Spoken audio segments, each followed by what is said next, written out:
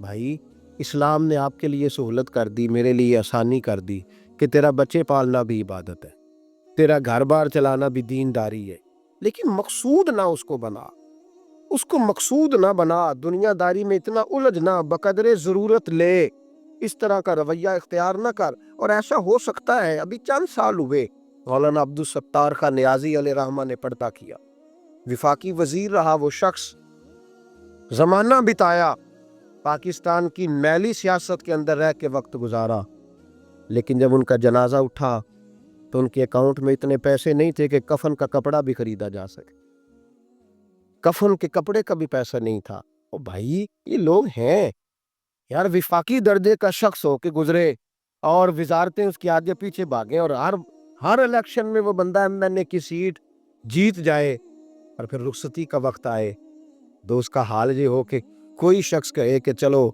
250 account سے نکلا ہے تو باقی مجھ سے لے لو تاکہ کفن کا بندوبست ہو سکے. اس کا مطلب ہے کہ آج بھی یہ رنگ ہوتا ہے.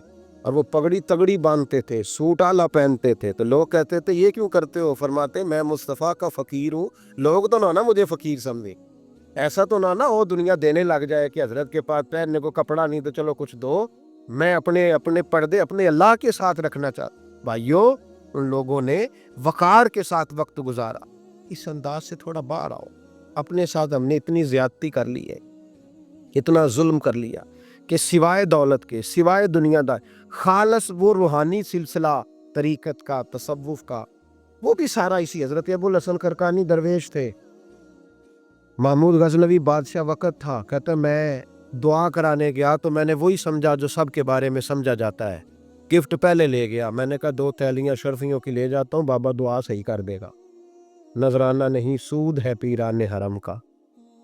تو کہتے ہیں 2 شرفیوں کی تھیلیاں پہلے لے گیا کہ رکھوں گا تو بابا میرے حق میں نرم ہو جائے گا. میں نے وہ اب ذہن یہ بنا کے گیا تھا. حضرت اب کیا کر رہے ہیں؟ جمعے کا دن تھا تو کچھ سالکین طریقت مریدین جھاڑو لگا رہے تھے، تو سر میں کھجلی ہوئی تو پگڑی اتار کے ایک مرید سے کہنے لگے دیکھ کہیں جمعے تو نہیں پڑ گئی. ایک جمعے دیکھ رہا ہے، وہ کہتا ہے میں جمعے دیکھ رہا تھا، حضرت نے سر جھکایا ہوا تھا تو محمود غزنوی داخل ہو گیا. تو جو جمعے نکالنے والا کہنے لگا او ہو، فرمانے لگے کیا ہوا؟ کہ حضور بادشاہ آ گیا. کہنے لگے چھوڑ، بادشاہ تو آتے جاتے رہتے ہیں، میں نے سمجھا تھا کوئی تگڑی سی جوں تیرے ہاتھ لگ گئی ہے، تو نے تو اس طرح کر کے شور مچایا جیسے بڑا کوئی انقلاب، بادشاہ آتے جاتے رہتے، بندہ یہ کیا ہو گیا، جوں دیکھ دھیان سے.